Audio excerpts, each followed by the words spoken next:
सुप्रभात।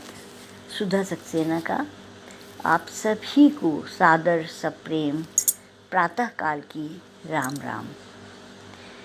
आपने ये कहावत तो सुनी ही है, जाकी रही भावना जैसी, प्रभु मूरत देखी तिन तैसी।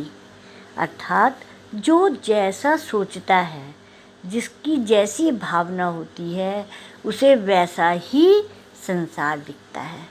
तो आज इसी को स्पष्ट करते हुए सौंदर्य बोध पर कुछ चर्चा करते हैं।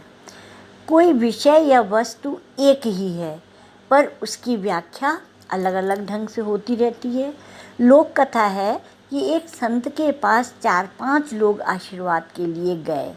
संत ने उपदेश दिया कि पूरी क्षमता तथा एकाग्र भाव से काम करने पर लक्ष्य प्राप्ति में सफलता अवश्य मिलती है। इसके बाद संत ने कहा कि जाओ और अपने अपने काम पर लग जाओ।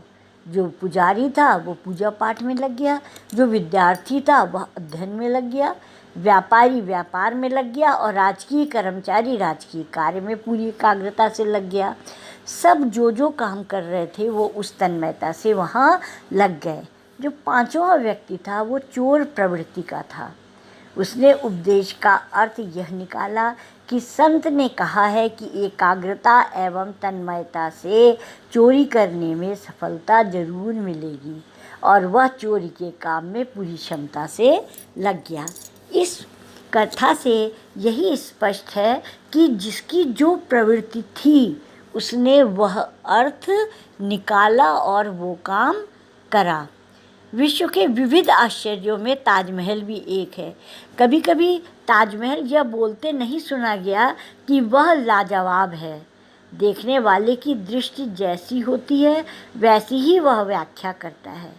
किसी को अखंड रामचरितमानस पाठ में आनंद और ऊर्जा मिलती है, तो किसी को अपना पैसा और स्वास्थ्य दांव पर लगाकर मद्यपान में आनंद मिलता है। इसका एक उदाहरण और है कि एक मेले में कुछ बच्चे खो गए। एक माँ पुलिस अधिकारी के पास गई। तब पुलिस अधिकारी ने कहा कि कुछ खोए बच्चे मिले हैं, बच्चे अंदर कमरे में हैं और जाकर देख लो। माँ बच्चों को देखकर बोली कि इसमें उनका बच्चा नहीं है।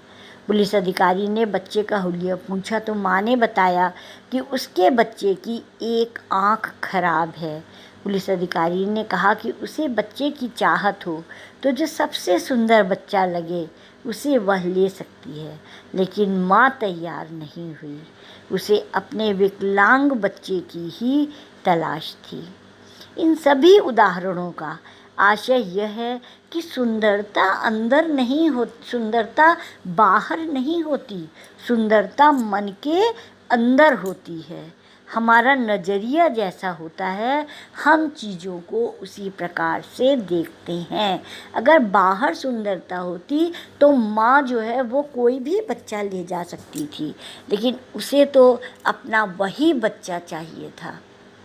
इस प्रकार से अगर हम देखें तो हमारा मन यदि सकारात्मक होगा तब हमें सब कुछ अनुकूल लगता है, और जब नकारात्मक होगा तो हम कोई जो भी बात कहेगा हम उसको नकारात्मक रूप से समझेंगे और अपने जीवन में वैसा ही करेंगे। अतः इस बात को समझिएगा कि हमारी पांचों इंद्रिय मात्र साधन हैं, वो वास्तव में नहीं देखती हैं। देखती हमारी मन की मस्तिष्क में जो ऊर्जा है, जो शक्ति है, वो देखती है, वो सुनती है, वो समझती है, वो स्पर्श का अनुभव करती है।